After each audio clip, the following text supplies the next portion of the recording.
is believed to be the one who is going to be picked by President Cyril Ramaphosa after the ANC agreed on such a move.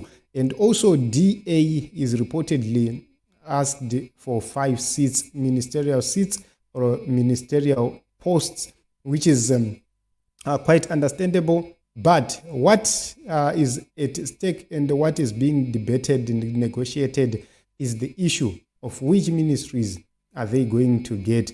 There is a lot of mistrust within the ANC and the DA cadres. Some cadres who are within the ANC do not believe that the DA needs to get better seats.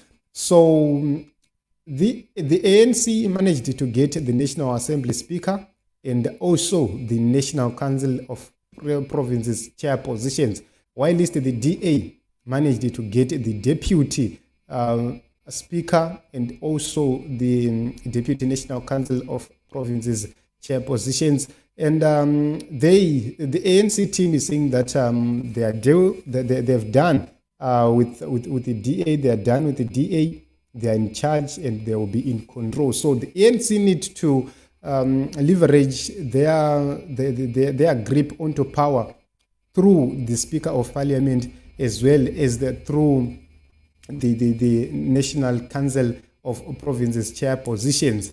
And this is what is happening at this point in time. They are now targeting on the issue of the cabinet, where they want to give the DA useless ministries. So an ANC official was quoted saying they will not get what they think they will get.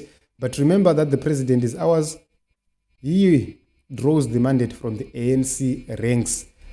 Despite the fact that this national government is one of national unity. And in this case, the DA does not have much choice, because if they are to withdraw, they are going to be humiliated. And Team ANC is trying to leverage, is trying by all means possible to be bold and to be strong and tough against the DA, following the revelations of Helen Zille that they want the ANC collapsed as soon as possible. So the ANC has been long involved in tough negotiations. That is what they are claiming. And they are saying that they are well experienced in terms of having negotiations since CODESA. And they have said that they cannot be underestimated in terms of negotiation. And DA does not know anything about negotiations. So this is what is very important. And this is being referred to Steenhuisen. And we'll see who is going to have an upper hand in this government.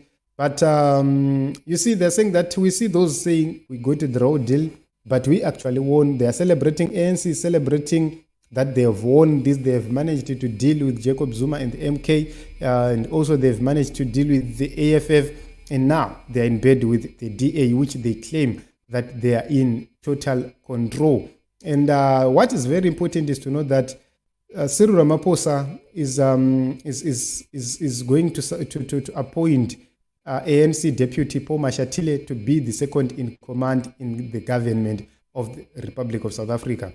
So a lot of people are speculating that there is a great possibility that Steenhuisen is going to be declared the next vice president of South Africa, but ANC maintains their position to say it is Paul Mashatile who is going to be the second in command. And if Paul Mashatile is removed as the second in command in the government, this is going to cause a lot of trouble, a lot of problems. Maybe Cyril Ramaphosa will have to appoint him as a minister, as a cabinet minister, if he doesn't appoint him as the vice president. But according to this report, according to this article, it seems as if they've agreed within the ANC to have Paul Mashatile as the vice president of South Africa. We will see how the ANC is going to accept it. The DA is going to accept it because they have been working to prepare their leader, Steenhuisen, as the next vice president of South Africa. And will Cyril Ramaphosa be able to fight in the corner of John Steenhuisen? It's a matter of time. We'll have to see who is going to win. Meanwhile, today we are going to have a press conference of Jacob Zuma. He's going to give the nation of South Africa direction according to himself. So you see, this is what is happening. They're saying where we cannot deploy our own in strategic portfolios, would rather choose from the small parties like the IFP and others. But the DA must not get anything there. So a key Lutuli House informant is telling what is really happening. The Patriotic Alliance demands for the Minister of Home Affairs to be given to the leader of Gateway Mackenzie has been warmly welcomed within the ANC ranks. And this is another position right here. They're claiming that Gateway Mackenzie can possibly get the Home Affairs Ministry. And this is going to be a very interesting moment. If Mackenzie gets this position, it is going to be a very interesting moment in the history of South Africa. But this is still a rumor. This is a newspaper report, which is right here. We have to see when those appointments are made. We have to see how they are going to negotiate, how they are going to do about this issue.